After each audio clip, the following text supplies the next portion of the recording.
हे hi guys, good afternoon. तो let's start a new topic. तो आज का मेरा टॉपिक है कि just I will show you कि नेटिव मॉडल्स हम कैसे iOS साइट हम डेवलप करेंगे, नेटिव साइट। इससे पहले भी मैंने आपको एक नेटिव साइट का एक दो ट्यूटोरियल क्रिएट किए थे, जैसे कि नेटिव साइट हम कैसे PDF क्रिएट करते हैं, उसके बारे में मैंने डीप में बताया था। यहाँ पर हम कुछ छोटा सा एग्जांपल देंगे, जैसे कि हम यूजिंग नेटिव साइट से, नेटिव मॉडल से हम API कैसे कॉल करेंगे यूजिंग ऑब्जेक्टिव सी।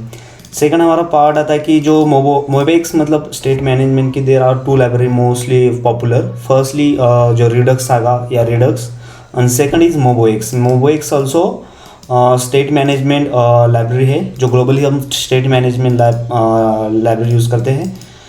तो उसके अंदर हम लोकली डेटा कैसे स्टोर करेंगे, और उसके अंदर हम फर्स्टली ये देखेंगे कि असिंक स्टोरेज कैसे यूज़ करके हम लोकल स्टोरेज कैसे डेटा स्टोर करेंगे। एंड सेकंड हम एसक्यूएलाइट डेटा कैसे हम स्टोर करेंगे, एक क्रिएट करेंगे टेबल्स, और यूजिंग टेबल्स के अंदर हम डेटा हम कैसे इंसर्ट करेंगे एंड फेच करेंगे। और वो डेटा हमारा इंक्रिप्टेड फॉर्मेट रहेगा, जो हम crypto.js लाइब्रेरी यूज़ करेंगे। उसके अंदर की वाइज हम यूजिंग CS की जो उसकी एल्गोरिथम है, वो एक एल्गोरिथम यूज़ करके हम इंक्रिप्टेड स्टोर फॉर्मेट हम एसक्यूएलाइट के साइड डेटा स्टोर करेंगे। और हमारा सेकंड पार्ट है कि हम जो मान लीजिए कि आपने कोई रिएक्ट नेटिव का प्रोजेक्ट क्रिएट किया है, तो उसके अंदर एक्सपो कैसे कॉन्फ़िगरेशन करेंगे। ओके, तो कुछ ऐसे होते हैं कि कुछ रिएक्ट नेटिव की लाइब्रेरी के बहुत सी इशू होते हैं या वो सपोर्टेबल नहीं होते। तो इन सिचुएशन आपको ऐसा करना पड़ता है कि नेटिव आपको प्रोजेक्ट और रिएक्ट नेटिव साइड है, बट आपको एक्सपो पे कुछ लाइब्रेरी यूज़ करना हो, तो उसके लिए यूनिवर्सल मॉडल आपको यूज़ करना पड़ता है। तो वो भी हम ये देखेंगे कि कैसे रिएक्ट नेटिव के अंदर एक्सपो कॉन्फ़िगरेशन करेंगे, और उसके साथ हम एक एक्सपो के कोई भी एक लाइब्रेरी यूज़ करने वाले हैं, और वो शो करने वाला हूँ मैं आपको। तो यहाँ पर वो मैं आपको एडियो की लाइब्रेरी रिकॉर्डिंग कैसे करेंगे, प्ले एडियो कैसे करेंगे using expo library in React native में। मैं एक्सपो का फुल्ली प्रोजेक्ट नहीं क्रिएट कर रहा हूँ, मैं रिएक्ट नेटिव का प्रोजेक्ट क्रिएट कर रहा हूँ, बट उसके अंदर एक्सपो यूज़ करने वाला हूँ। तो वो भी हम इसके अंदर देखेंगे। फिर बाद में नेटिव मॉडल्स देखेंगे, मोबोएक्स का भी देखेंगे हम पार्ट, मोबोएक्स कैसे होता है, क्या होता है। तो उसका भी मैं इससे पहले भी मैंने मोबोएक्स का डिटेल्स वीडियो क्रिएट किया है कि मोबोएक्स कैसे चलता है, कैसे रिएक्ट नेटिव की साइड या रिएक्ट साइड, मैंने वेब के भी अंदर मोबोएक्स एक्सप्लेन किया है, और रिएक्ट नेटिव की साइड भी मोबोएक्स एक्सप्लेन किया है। तो वो भी देख लेना, डिटेल्स में देखना हो तो वो देख लेना। बट यहाँ पर थोड़ा सा मैं ओवरव्यू के अंडर से चलूँगा, मतलब थोड़ा फास्ट चलूँगा। तो इस वीडियो के अंदर बहुत से पॉइंट हम क्लियर करने वाले हैं। तो फर्स्टली मैं आपको इसका आउटपुट दिखाऊंगा, I will show the output, then हम कोड के अंदर स्टेप बाय स्टेप जाते हैं। फर्स्टली नेटिव मॉडल, मोबोएक्स और सिंक्रोनस स्टोरेज, एसक्यूएलाइट, फिर बाद में हम एक्सपो कैसे कॉन्फ़िगरेशन करेंगे, ऑडियो कैसे हम रिकॉर्डिंग करेंगे, और प्ले भी कैसे करेंगे, ये रिएक्ट नेटिव है। तो firstly I will show the demo and then after the checking the step by step code. Okay, तो फर्स्टली मैंने iOS का प्रोजेक्ट रन किया है। तो ये मैंने फर्स्टली एक एप्लीकेशन, एक असाइनमेंट, एक एप्लीकेशन बनाए, उसके अंदर सारा कॉन्फ़िगरेशन किया है। तो फर्स्टली हम जाते हैं कि जो नेटिव मॉडल्स जो डिस्क्राइब किया था, वो हमने बिटकॉइन करेंसी के अंदर ये कॉन्फ़िगरेशन किया है। तो यहाँ से जैसे क्लिक करूँगा तो ये एक iOS साइट के अंदर मैंने एक ऑब्जेक्टिव सी में एक .h और .am NS object function class लिखा है। वहाँ से मैं API कॉल करके वहाँ से जो API का जो रिस्पॉन्स होता है, फिर बाद में रिएक्ट नेटिव को पास कर रहा हूँ। ओके, तो फर्स्टली जैसे रिएक्ट नेटिव को रिजॉल्व रिस्पॉन्स मिलता है, तो उसको मैंने फ़िल्टर लगाया और यहाँ पर डेटा शो किया है। जैसे कि मैं बिटकॉइन की करेंसी यहाँ पर डाल देता हूँ, लाइक एज USD। ओके, तो USD की डेटा है, तो US के उसका डिस्क्रिप्शन दिखेगा, रेट ऑफ फ्लोट दिखेगा, ये सारा दिखेगा। ये जो डेटा है हमारा, ये आया है नेटिव साइड से। ओके, ये तो हमारा नेटिव मॉडल हो गया। उसके बाद हम जाते हैं स्टोरेज के अंदर। ओके, तो मैं स्टोरेज के अंदर अभी तो यहाँ पर फ्लैट लिस्ट के अंदर कुछ डेटा नहीं, बट मैं यहाँ पर क्या कर देता हूँ, सैम्पल सा मैं एक मेरा फर्स्ट नेम और लास्ट नेम डाल देता हूँ। अब देखो ये सेव हुआ, और भी एक डाल देता हूँ। ओके, और इस ऐप को मैं रीलोड कर देता हूँ, यानी कि वो आपको मोबाइल्स के अंदर स्टोर हुआ है कि नहीं वो भी समझ में आ जाएगा। तो मैंने एप्लीकेशन रीलोड किए, फिर बाद में स्टोरेज के अंदर देता हूँ। ओके, तो देखो यहाँ पर फर्स्ट नेम 2 फील्ड हमने ऐड किए थे, तो ये दोनों भी हमारे फ्लैट लिस्ट के अंदर शो हो रहे हैं। और थर्ड जो है, हम एडियो एक कोई भी करेंगे कैप्चर, मे बी इस सिमुलेटर के अंदर एडियो नहीं प्ले हो जाएगा आई थिंक, बट हम ट्राई करते हैं। ओके, तो एडियो के अंदर जाता हूँ कि मान लीजिए मैंने स्टार्ट एडियो किया, बट ये सिमुलेटर के अंदर कोई साउंड नहीं है, सो कुछ साउंड नहीं हो जाएगा स्टार्ट। ओके, एडियो की उसने परमिशन ली। Okay, now audio is starting. Okay, ये यहाँ पर देख सकते हो स्टार्टिंग। यहाँ पर जो एडियो की लाइब्रेरी यूज़ की है हमने, वो एक्सपो की लाइब्रेरी यूज़ की है। Okay, recording starting, record start हुआ हम स्टॉप करते हैं, तो यहाँ पर ये रिकॉर्ड शो हो जाएगा। अब देखो ये जो पाथ है, आप ये कॉपी भी कर सकते हो पाथ, ये मैंने पूरा कॉपी किया। ओके, बाय डिफ़ॉल्ट इसका पाथ CAF से अंडर से स्टोर होता है, तो हम क्या करते हैं, इस पर क्लिक करना है बाहर, और यहाँ पर विंडोज शिफ्ट G दबाना है, तो ग्लोबली सर्च कर सकते हैं। तो इस यहाँ से मैंने शायद पाथ का इशू है, ठीक है, तो यहाँ से मैं प्ले कर रहा हूँ। ओके, बट सिमुलेटर को वो समझ में नहीं आ रहा है कि वो मतलब क्योंकि उसने लिसन नहीं किया। जब आप ये रियल डिवाइस में चेक करेंगे तो आपको ये प्रॉपरली आपका ऑडियो भी रिकॉर्ड हो जाएगा और ये प्रॉपरली शो हो जाएगा। तो लेट स्टार्ट, हम कोड देख लेते हैं फर्स्टली स्टेप बाय स्टेप। मैंने आपको ये इसका डेमो बताया, तो ये भी हमने जो ऑडियो था वो भी हमने असिंक्रोनस स्टोरेज के अंदर स्टोर किया था। ओके, ये देख लेना, यहाँ से आप अगेन प्ले कर सकते हो। तो स्टेप बाय स्टेप चलते हैं। फर्स्टली नेटिव मॉडल लेते हैं, फिर बाद में हम लेते हैं स्टोरेज लेते हैं असिंक्रोनस स्टोरेज, फिर बाद में एसक्यूएल स्टोरेज लेते हैं, और लास्ट में हम एक्सपो कैसे रिएक्ट नेटिव के अंदर कॉन्फ़िगरेशन करेंगे, और एक्सपो के हम ऑडियो लाइब्रेरी कैसे हम रिकॉर्ड करेंगे और प्ले करेंगे, ये भी देख लेते हैं। तो फर्स्टली हम जाते हैं कि नेटिव मॉडल्स। ओके, तो फर्स्टली हम प्रोजेक्ट के अंदर जाते हैं। ओके, मैं इतना डीप में नहीं बताता क्योंकि आपको स्ट्रक्चर पता है, तो सो डायरेक्टली मैं एक्सप्लेन कर देता हूँ। डेमोज के अंदर मैंने स्क्रीन के अंदर यहाँ पर बिटकॉइन करेंसी एक कंपोनेंट बनाया है। ओके, यहाँ पर फर्स्टली नेटिव मॉडल इंपोर्ट किया जो रिएक्ट नेटिव का आता है। ओके, तो जैसे ही मैं उस पर चेंज कर देता हूँ, ओके, कोई वैल्यू चेंज कर रहा हूँ, USD जैसे टाइप किया था, तो ऑन चेंज पर क्या होता है, वो वैल्यू लेके एक नेटिव मॉडल्स डॉट बिटकॉइन, जो बिटकॉइन हमारा iOS साइट नेटिव के साइट एक क्लास रहेगा .h और .m फाइल, और उसके अंदर एक मेथड रहेगी गेट बिटकॉइन। तो यहाँ पर कुछ मैंने वैल्यू पास कर दी, और जैसे उसका रिस्पॉन्स आ जाएगा तो उसको कुछ मैंने फ़िल्टर लगाया है, और वो डेटा मैंने फिर से यहाँ पर शो कर दिया है। तो ये डेटा हमको यहाँ से वैल्यूज़ के अंदर शो हो जाएगा।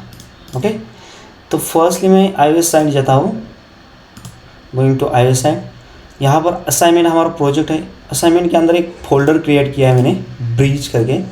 कोई आप डायरेक्टली यहाँ पर भी क्रिएट कर सकते हैं, या मल्टीपल फोल्डर क्रिएट भी उसके अंदर क्रिएट कर सकते एज अ बेटर स्ट्रक्चर। तो इसको राइट क्लिक करके आपको न्यू फाइल क्रिएट करनी है। Okay, then cocoa touch class create करना है आपको, not as a dot objective file. Okay, तो इसको नेक्स्ट क्लिक करके आपको क्लास का नाम देना है, और यहाँ पर आपको NS ऑब्जेक्ट टाइप सब क्लास चॉइस करना है, और ये ऑब्जेक्टिव सी, और स्विफ्ट में से कर सकते हो, बट मैंने ऑब्जेक्टिव में सी में किया था। ओके, तो ये जैसे आप NS ऑब्जेक्ट क्लास क्रिएट करने के बाद आपके पास 2 फाइल क्रिएट हो जाएगी, फर्स्टली .h और .m। तो फर्स्टली .h के अंदर आपको RTC ब्रिज मॉडल इंपोर्ट करना पड़ेगा, फिर बाद में NS ऑब्जेक्ट उसको जैसे हम जेनरिक टाइप देते हैं, ऐसे ही आपको NS RTC ब्रिज मॉडल आपको टाइप देना पड़ेगा। फिर बाद में हम जाते हैं .m फाइल के अंदर। ओके, .m फाइल के अंदर जैसे कि एंड्रॉयड साइट @react मेथड होती है, वैसे ही RTC एक्सपोर्ट मेथड है, जो हमारा यहाँ का फंक्शन हमको रिएक्ट नेटिव हम यूज़ कर सकते हैं। तो फर्स्टली RTC एक्सपोर्ट मेथड, फिर बाद में RTC एक्सपोर्ट मेथड, उसके अंदर जो गेट बिटकॉइन है जो हमने यहाँ से कॉल किया था, ये देख लेना। नेटिव मॉडल, फाइल का नाम रहेगा आपका बिटकॉइन, ओके। और उसके बाद उसके अंदर कौन सा फंक्शन है, गेट बिटकॉइन। तो ये हमारा गेट बिटकॉइन, यहाँ पर वो जो हमने पास किए वैल्यू यहाँ पर आ जाएगी। तो यहाँ से फर्स्टली मैंने एक API कॉल कर दी थी जो बिटकॉइन की API है, उसका URL यहाँ से ये कौन सी API गेट कर दी, गेट की API हमने कॉल कर दी, उसका रिस्पॉन्स हमको यहाँ पर मिल जाएगा, ओके। रिस्पॉन्स डॉट डेटा, इसके अंदर डेटा मिल गया। और फिर बाद में उसको एक एन स्ट्रिंग अलॉग किया, init with data, response data encode किया उसको एक एनकोडिंग फॉर्मेट में, और वो जो डेटा हमको मिला है वो हमने रिजॉल्व कर दिया। तो रिजॉल्व करने के बाद यहाँ जो हमने .den यूज़ किया है, यहाँ पर वो पूरा हमारा API का रिस्पॉन्स, जो रिस्पॉन्स डॉट स्ट्रिंग हमने पास कर दिए, यहाँ पर हमको API स्ट्रिंग यहाँ पर मिल जाएगी। और जैसे स्ट्रिंगिफाई में हो जाएगी उसको फर्स्टली मैंने उसको पास में कन्वर्ट किया है, ओके। तो यहाँ पर हमको रिज़ल्ट मिल जाएगा। तो रिज़ल्ट के अंदर आप यहाँ पर देख लेते हैं, यहाँ पर कुछ मैंने डिबग कर दिया था और वो फिर से डेटा हमने इसके ऊपर स्टोर किया। तो ये हमारा पूरा डेटा यहाँ पर हमको मिल जाएगा। ये जो स्टोर हमने यूज़ किया, ये MobiX के अंदर हमने वो एक फंक्शन लिखा है, एक्शन लिखी है अपडेट करेंसी, उसके अंदर हमने ये डेटा पूरा शो कर दिया है, ओके। तो आपको आइडिया आई होगी कि हमने नेटिव फंक्शन क्रिएट कैसे किया, 2 फाइल क्रिएट किए NS ऑब्जेक्ट, और उसके अंदर हमने वो इम्प्लीमेंट कर दिया है। जस्ट सेकंड गाइस,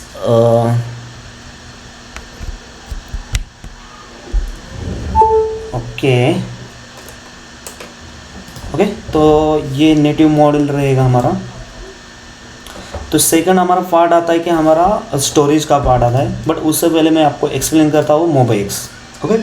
तो MobiX लाइक एज जैसे रिडक्स होता है, रिडक्स सिमिलर टू MobiX होता है।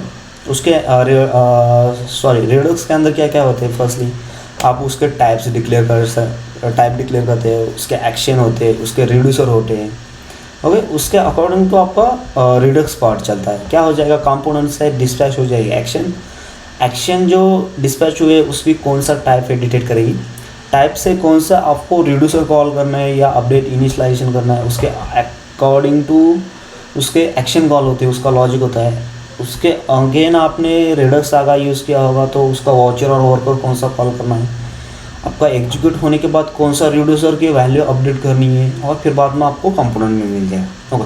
तो ये सारा प्रोसेस होता है रिडक्स सागा के अंदर, ओके। तो एक्शन के अंदर लाइक एज ये ऑब्जर्वेबल पर चलता है, जैसे कि RAJX जो एक पैटर्न होता है उसके अकॉर्डिंग चलता है। तो यहाँ पर इतनी कॉम्प्लिकेटेड करने की ज़रूरत नहीं, टाइप्स एक्शन ये सारे। तो फर्स्टली मैं कोई भी एक MobiX का एक स्टोर बताता हूँ। तो I will explain local storage, okay. तो लोकल स्टोरेज के अंदर में हमने क्या किया, फर्स्टली MobiX इंपोर्ट किया, MobiX असिंक्रोनस इंपोर्ट किया, जो action observable, make observable, version और इग्नोर रहेगा, ओके। तो यहाँ पर मैंने फर्स्टली एक क्लास क्रिएट किया कि लोकल स्टोरेज। यहाँ पर इग्नोर मतलब क्या होता है कि इग्नोर मतलब ये जो वैल्यू रहेगा, ये जो ऑब्जर्वेबल मतलब एक वेरिएबल रहेगा यूज़र, ये आपको लोकल स्टोरेज में डेटा स्टोर करना है या नहीं। इग्नोर मतलब वो स्टोर नहीं हो जाएगा लोकल स्टोरेज में, ओके। तो उसका मैंने कुछ मॉडल इंटरफेस क्रिएट किया था, जैसे कि मॉडल डॉट यूज़र के अंदर क्या क्या रहेगा, हमारा फर्स्ट नेम और लास्ट नेम रहेगा, ये मैंने इंटरफेस क्रिएट किया था। तो ये हमारा हमने एक ऑब्जर्वेबल क्रिएट किया, फिर बाद में यूज़र लिस्ट, ये बट यूज़र लिस्ट कहाँ पर स्टोर हो जाएगी, लोकल स्टोरेज में। या लोकल स्टोरेज आप असिंक्रोनस स्टोरेज यूज़ करो, या एस्क्लाइड या रेलम या कोई भी थर्ड पार्टी या कोई भी आप यूज़ कर सकते हो। तो ये आपको वहाँ पर स्टोर हो जाएगा। फिर काउंटर किया, एडियो लिस्ट किया, तो आप मल्टीपल ये ऑब्जर्वेबल क्रिएट कर सकते हो। बट जो MobiX का नया वर्जन आया उसके अंदर आपको इंडिविजुअल आपको ऑब्जर्वेबल क्रिएट करने पड़ेगा, अदरवाइज आप ग्लोबली एट ए टाइम भी क्रिएट कर सकते हो। तो यहाँ पर मैंने कंस्ट्रक्टर के अंदर मेक ऑब्जर्वेबल दिस यूज़ किया, तो ऑटोमेटिकली ये सारे ऑब्जर्वेबल क्रिएट हो गए। तो यहाँ पर कुछ एक्शन डिक्लेयर किया है, जैसे कि update user list, clear user, update counter और अपडेट एडियो लिस्ट कर दिया, कुछ एक्शन कॉल कर दिए। तो ये ऐसा फॉर्मेट होता है, और यहाँ से एक्सपोर्ट डिपोर्ट ये मैंने क्लास से एक्सपोर्ट किया।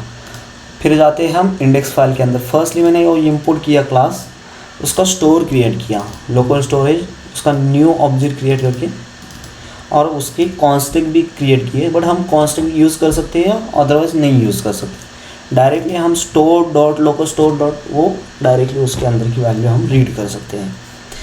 बट आपको जो आपकी स्क्रीन रहेगी, लाइक अगर मैं स्टोरेज के अंदर लेता हूँ, तो आपको फर्स्टली ऑब्जर्वेबल मोबाइल्स रिएक्ट के अंदर ऑब्जर्वेबल होता है, वो फर्स्टली आपको इंपोर्ट करना पड़ेगा और उस पैटर्न के अंदर आपको आपका कंपोनेंट क्रिएट करना पड़ेगा। ओके, सो तो हमने एक लाइब्रेरी के अंदर, एक मॉडल्स के अंदर, यहाँ पर स्टार्टअप के अंदर, तो फर्स्टली कुछ हमने मोबाइल्स की पूरी वैल्यू इस स्टोर के अंदर हमने स्टोर कर दिया है। तो फर्स्टली आई विल एक्सप्लेन कि असिंक स्टोरेज कैसे हम यूज़ करेंगे और उसके अंदर कैसे वैल्यू स्टोर करेंगे। तो फर्स्टली हम मोबाइल्स असिंक्रोनस के अंदर असिंक्रोनस ट्रंक यूज़ किया। हाइबर एक फंक्शन बनाया है, हाइबर स्टोर, उसके अंदर हमने की पास किया और वो डेटा पास कर दिया। तो ट्रंक के अंदर हमने स्टोर ये पास कर दी और यहाँ पर स्टोरेज के अंदर असिंक स्टोरेज और उसकी की पास कर दी और डिले, और ये इनिशियलाइजेशन किया और ट्रू कर दिया।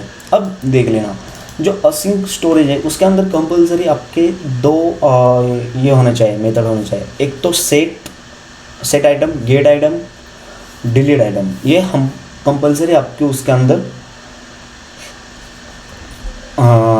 फंक्शन होनी चाहिए। तो मैं इसके अंदर जाता हूँ।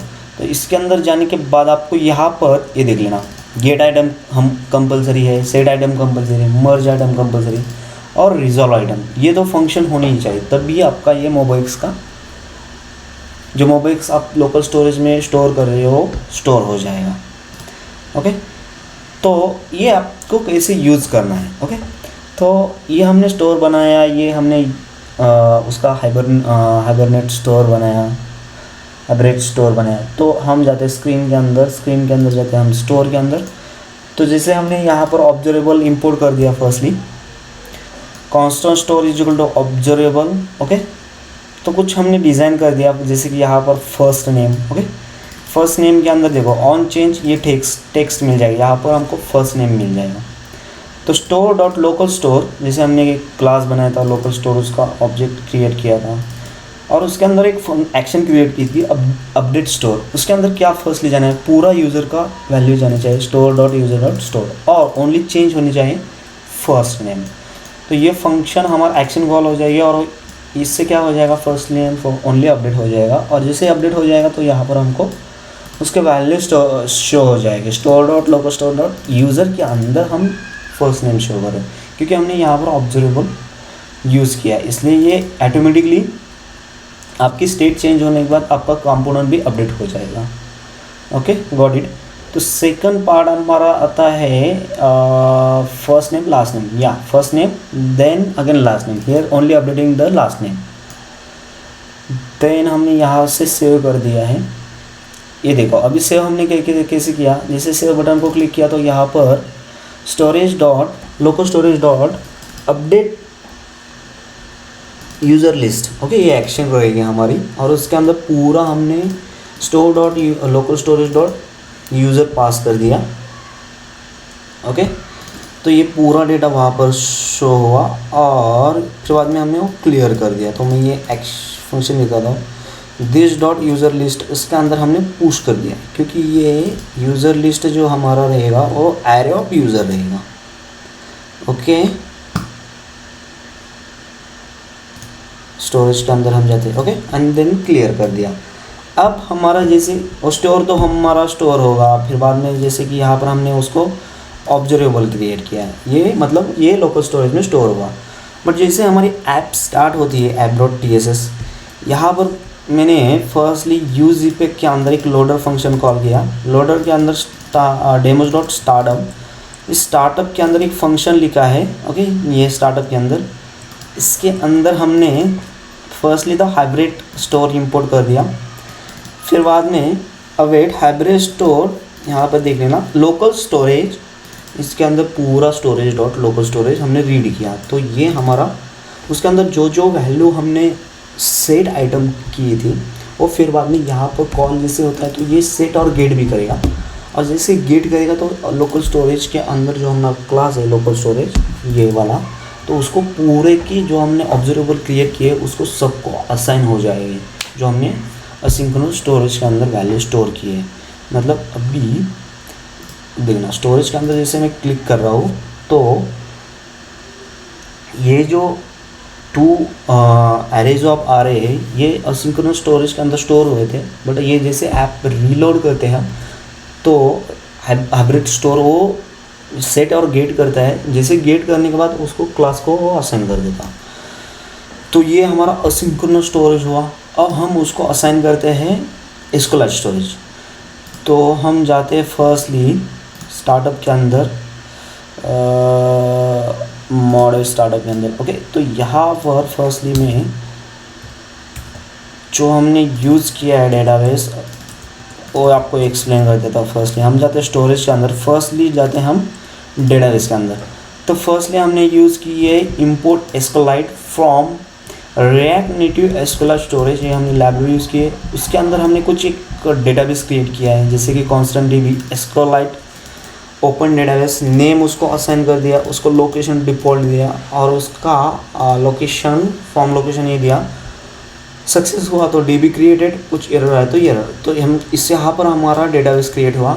इनिट के अंदर हमने कुछ एक टेबल क्रिएट किया है, create table if not exist base create किया है उसको जैसे कि यहाँ पर ऑटो इंक्रीमेंट के लिए हमने आईडी इंटीजर प्राइमरी नॉट की नॉट नल कर दिया, और एनकोड डेटा जो डेटा आ जाएगा वो यहाँ पर शो कर दिया है, रिजल्ट ट्रू कर दिया है। मतलब इनिट से हमारा क्या हो जाएगा डेटा एस्केलाइट के अंदर हमारा एक टेबल क्रिएट हो जाएगा बेस का सॉरी। और फिर बाद में फेच हमने और एक फंक्शन बनाया है, वहाँ से हमारा जो उस टेबल के अंदर का डेटा है वो फेच करके आ जाएगा। db डॉट ट्रांजेक्शन tx, यहाँ पर क्वेरी फायर की है tx जो db एस्केलाइट जो हमने डेटाबेस क्रिएट किया था। यहाँ पर सिलेक्ट स्टार फॉर्म बेस, क्योंकि हमको टेबल का नाम पता है तो हमने ये कर दिया। फिर बाद में यहाँ से रिजॉल्व हमने रिजल्ट कर दिया, और इंसर्ट के लिए फिर से हमने export constant insert encoded data जो हमने ये किया है यहाँ पर आ जाएगा। और db ट्रांजेक्शन इसके अंदर insert into base encode data आ जाएगा, वैल्यू जो हम पास करेंगे डायनेमिकली ये डेटा हमारा उस टेबल के अंदर न्यू रो को हमको हमारा टेबल डेटा इंसर्ट हो जाएगा। ओके, तो ये हमारा फर्स्टली हमने इनिट किया, फेच किया, इंसर्ट किया, ये हम देखेंगे, अपडेट का नहीं देखने वाले। ओके, तो सेकंड आते हैं डेटाबेस मैनेजर के अंदर। तो फर्स्टली मैंने यहाँ से एक्सपोर्ट डीबी जो डीबी यहाँ से वो ये किया, एनक्रिप्ट डिक्रिप्ट के अंदर हम जाते हैं, जो हमने एक इंक्रिप्शन और डिक्रिप्शन के लिए इंडेक्स फाइल क्रिएट की है। जो हम इंक्रिप्शन और डिक्रिप्शन के लिए crypto.js लाइब्रेरी यूज़ करने वाले हैं। यहाँ पर हमने डेटा और की पास किया, कीज़ अकॉर्डिंग टू हमारा डेटा जेसन स्ट्रिंगिफाई के अंदर हमने डेटा पूरा एक इनक्रिप्टेड कर दिया, और डिक्रिप्ट करने के लिए अगेन हमारी जो पूरा जो डेटा इनक्रिप्टेड फॉर्मेट में हुआ है वो डेटा पास कर दिया और की भी पास कर दी। और crypto.js AES डिकोड किया, यहाँ पर हमने AES से डिकोड किया था, यहाँ पर भी हमको उसको AES से डिकोड करना पड़ेगा। ये हमारा पूरा डेटा इनक्रिप्टेड फॉर्मेट में ये डेटा है और वो की पास कर दी, तो हमको यहाँ पर डिकोडेड फॉर्मेट में डेटा मिल जाएगा, और फिर बाद में हमने उसको डिकोड फॉर्मेट डेटाबेस हमने रिटर्न कर दिया। तो ये डेटा हमारे यहाँ पर मिल जाएगा। फर्स्टली हमने क्या किया, डेटाबेस इनिशियलाइजेशन कर दिया, गेट आइटम के अंदर हमने फेच कर दिया, और फेच करने के बाद इनकोड डेटा आया है, फिर बाद में वो डेटा एक्चुअली उसको डिकोड कर दिया की अकॉर्डिंग टू और रिटर्न कर दिया। सेट के अंदर की डिकोड उसको फर्स्टली हमने एनकोड कर दिया डेटा, और एनकोड करने के बाद db.insert के अंदर डेटाबेस इंसर्ट कर दिया, और जैसे ही इंसर्ट हो जाएगा फिर बाद में हमने फेच कर दिया इमीडिएटली, तो फिर वो डेटा हमारा अगेन शो हो जाएगा। ओके, तो ये हमारा टास्क है। तो हम देख लेते हैं स्टेप बाय स्टेप। तो फर्स्टली मैं जाता हूँ यहाँ पर, तो हमने यहाँ से डेटाबेस को हमने इनिशियलाइजेशन कर दिया, ये यहाँ पर आ जाएगा। फर्स्टली इनिशियलाइजेशन जो कॉल हो जाएगा वो हमारे स्टार्टअप फाइल से कॉल हो जाएगा। ओके, तो फर्स्टली हमने यहाँ पर डेटाबेस इंपोर्ट कर दिया और यहाँ पर इनिशियलाइजेशन कॉल की, जैसे हमारी ऐप स्टार्ट हो जाएगी डेटाबेस हमारा इनिशियलाइजेशन हो जाएगा, मतलब इनिट हो जाएगा डीबी के अंदर। डीबी डॉट इनिट मतलब हमारा यहाँ पर एक टेबल क्रिएट होता है। ओके, तो आई विल शो यू इसका, ये देख लेना। ओके, देन मैं क्या करता हूँ, इसको रीलोड कर देता हूँ एप्लीकेशन। ओके, तो ये देखो डीबी क्रिएटेड, यहाँ पर आपको डीबी क्रिएटेड आ गया। बट अभी इसके अंदर जाने के बाद कुछ डेटा नहीं आ जाएगा नीचे, क्योंकि वो एस्कोलाइट के अंदर स्टोर हुआ है। अब देखो यहाँ पर मैं कुछ टाइप कर रहा हूँ, जैसे कि ये फर्स्टली क्लिक करने के बाद ये क्या हो जाएगा, डेटाबेस के अंदर फर्स्टली इंसर्ट हो जाएगा, इनकोडेड फॉर्मेट में इंसर्ट हो जाएगा एस्कोलाइट के अंदर। अब देखो, और फिर बाद में फेच हो जाएगा। अब मैं आपको यहाँ पर भी दिखाता हूँ, जैसे कि देखो यूज़र के अंदर यूज़र आया, ये डेटाबेस के अंदर पूरा हमने डेटाबेस स्टोर कर दिया है। ये देख लेना, मैं आपको दिखाता हूँ। ये देखो और console dot log data gate item या इंसर्टेड कर दिया, लॉग कर दिया। ये देख लेना, गेट आइटम मतलब ये कॉल हुआ है, गेट आइटम मतलब ये हमारा मिल गया डेटा, और डेटाबेस के अंदर ये डेटाबेस मिल गया पूरा यूज़र, ये जेसन ऑफ डेटा मिल गया। ओके, क्योंकि अंदर उसके अंदर सारा डेटा स्टोर हुआ है। और मैं ये रीलोड कर देता हूँ। तो एस्कोलाइट के अंदर हमने ये फंक्शन क्लिक किया, बट आपको याद रखना पड़ेगा कि जो एस्कोलाइट के अंदर फंक्शन है वो आपको सेट आइटम गेट आइटम ऐसा कॉल करना पड़ेगा। अब यहाँ पर डायरेक्टली गेट वैल्यू या ऐसे वो नहीं अप्लाई कर सकते एज अ प्रॉपर, क्योंकि मोबो एक्स को फंक्शन अंडरस्टैंड होता है सेट आइटम गेट आइटम, तो उसके अकॉर्डिंग हमको लिखना पड़ेगा। ओके, तो यहाँ पर देख लेना वैल्यूज नहीं आई, क्यों नहीं आई, क्योंकि डेटाबेस ये एम्प्टी मिल गया उसको शायद। ओके, तो इसलिए वो वैल्यू नहीं आ रही है। ठीक है, तो गेट आइटम कॉल नहीं हुआ, गेट आइटम, एक मिनट में इसका अनकमेंट कर देता हूँ डेटाबेस। ओके, अगेन रीलोड कर दें हम इसको। ये देखो डेटाबेस के अंदर जो यूज़र लिस्ट है वो एम्प्टी आ रही है, ऐड भी एम्प्टी आ रही है, ये एम्प्टी क्यों आ रही है। सेट आइटम तो हमने कर दिया गया, आप इंसर्ट,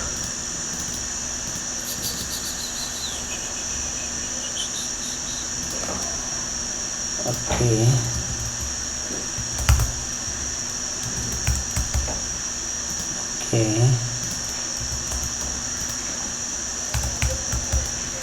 ओके सेव कर दिया। ये पूरा डेटा हमारा एक सेव हुआ एस्कोलाइट के अंदर, और एस्कोलाइट के अंदर सेव हुआ, फिर सेव तो हो रहा है बट गेट नहीं कर रहा है। गेट क्यों नहीं कॉल कर रहा है, तो आपको ये देखना पड़ेगा स्टार्टअप जो इसके फाइल है ये वाली, सॉरी इसके स्टार्टअप के अंदर या फेच, तो ये नहीं कॉल हो रहा है शायद, या बट आपको ये ऐसा फॉर्मेट करना पड़ेगा सेट और गेट का। ओके, तो हम लास्टली आते हैं कि हम एक्सपो कैसे रिएक्ट नेटिव के अंदर कॉन्फ़िगरेशन करेंगे। तो फर्स्टली आपको एक साइट पर जाना पड़ेगा। ओके, तो ये एक्सपो की साइट है। ओके, तो docs.expo.io यहाँ पर आपको जाना पड़ेगा। गाइडलाइन के अंदर आपको यहाँ पर यूनिमॉडल्स डालना पड़ेगा। ओके, यहाँ पर इंस्टॉलेशन यूनिमॉडल, तो ये आपको लिंक मिल जाएगी। तो फर्स्टली आपको ये यान इंस्टॉल करना, यान या npm इंस्टॉल करके आपके प्रोजेक्ट के अंदर ये इंस्टॉल करनी पड़ेगी। और उन्होंने कॉन्फ़िगरेशन दिया है कि iOS का कॉन्फ़िगरेशन इस तरीके से करना पड़ेगा, फिर बाद में एंड्रॉयड का कॉन्फ़िगरेशन इस तरीके से पूरा करना पड़ेगा। ओके, एक बार ये कॉन्फ़िगरेशन आपने कर दिया पूरा A to Z, तो आपको एक्सपो को कोई भी आप लाइब्रेरी यूज़ कर सकते हैं। जैसे कि API के अंदर हम जाते हैं, यहाँ पर हम एडियो के अंदर जाते हैं। ओके, तो एडियो के अंदर मैं जा रहा हूँ। ये देख ला एडियो। तो आपको एडियो इंस्टॉल करने के लिए क्या करने के लिए एक्सपो एवी के अंदर हम एडियो रिकॉर्ड भी कर सकते हैं और प्ले भी कर सकते हैं। तो यहाँ पर आपको मिल जाएगा उसका। फर्स्टली आपको ये इंपोर्ट करना पड़ेगा एडियो। फिर बाद में आपको एडियो ये स्टार्ट रिकॉर्ड स्टॉप रिकॉर्ड उन्होंने यहाँ पर बेटर वे से एक्सप्लेन किया है, और आप यहाँ से भी रेफरेंस ले सकते हैं पूरा start recording stop recording, and as a implement wise आप इम्प्लीमेंट कर सकते हो। ओके, तो हमने जो एडियो ये यूज़ किया था, जैसे ही स्टार्ट हो जाएगा तो यहाँ पर काउंटर शो किया मैंने टाइमर। बट आपको कुछ परमिशन ऐड करनी पड़ेगी iOS साइड, जैसे कि info डॉट पी लिस्ट के अंदर या info डॉट पी लिस्ट के अंदर यहाँ पर ओपन एज करनी पड़ेगी सोर्स को, और यहाँ पर आपको एक परमिशन ऐड करनी पड़ेगी NS माइक्रोफोन यूज डिस्क्रिप्शन। तो ये आपको परमिशन ऐड करके आप जो ऑडियो आप कैप्चर कर सकते हो और वो प्ले भी कर सकते हो। तो मैं उसका एग्जांपल आपको देता हूँ। देखो, फर्स्टली मैंने तो एक्सपो एवी की लाइब्रेरी यूज़ कर दी ऑडियो रिकॉर्डिंग के लिए, और फिर बाद में हमने एक स्टार्ट फंक्शन क्रिएट किया था। यहाँ पर हमारा ऑडियो स्टार्ट होता है, स्टॉप करने के बाद ऑडियो स्टॉप हो जाएगा यहाँ से। ओके, और फिर बाद में ऑडियो प्ले के लिए मैंने audio dot sound dot create asynchronous, उसके अंदर जो पाथ हमने लोकल स्टोरेज में स्टोर किया है वो लोकल स्टोरेज की वैल्यू के बाद में URL को पास किए। यहाँ पर आपको URL देना पड़ेगा, ना कि रिकॉर्ड मतलब आपकी इस फोल्डर के अंदर वो ऑडियो की फाइल है, MP4 होगी MP3, तो यहाँ से आप फाइल रिकॉर्ड के अंदर दे सकते हो। बट आपको कोई URL है, लोकल का URL या वेब का URL, तो आप URL पास करके भी वो उसको क्रिएट करना पड़ेगा आपको असिंक्रोनस, और उसको साउंड को आपको प्ले असिंक्रोनस के अकॉर्डिंग टू जो उनको फंक्शन डिफाइन किया है उस अकॉर्डिंग तो आपको फंक्शन कॉल करना पड़ेगा। तो आपको एज बेटर वे से आपको फंक्शन मतलब ये रिकॉर्ड प्ले हो जाएगा। तो दैट्स इट। तो नेटिव मैंने मॉडल एक्सप्लेन किया, मोबेक्स एक्सप्लेन किया, लोकल स्टोरेज एक्सप्लेन किया, असिंक्रोनस, फिर बाद में एस्केलाइट विथ उसका इनक्रिप्टेड फॉर्मेट, एक्सपो कैसे हम कॉन्फ़िगरेशन करेंगे, ऑडियो हमने रिकॉर्ड किया, पे भी किया। ये जो ऑडियो रहेगा हमारा एक्सपो की लाइब्रेरी रहेगी, और ये पूरा हमने रिएक्ट नेटिव के अंदर कर दिया। तो आई होप कि आपको ये पूरी तरह से एक्सप्लेन मतलब अंडरस्टैंड हुआ होगा। इफ़ आपके कुछ डाउट हो गए या कुछ आपको क्वेरी होगा तो ज़रूर मुझे पूछिए, मैं आपको जैसे टाइम मिलेगा तो आपको बता दूंगा। तो ये लाइक करना और शेयर करना भूलना मत ये चैनल। तो thanks guys, thanks for watching, bye bye, have a nice day.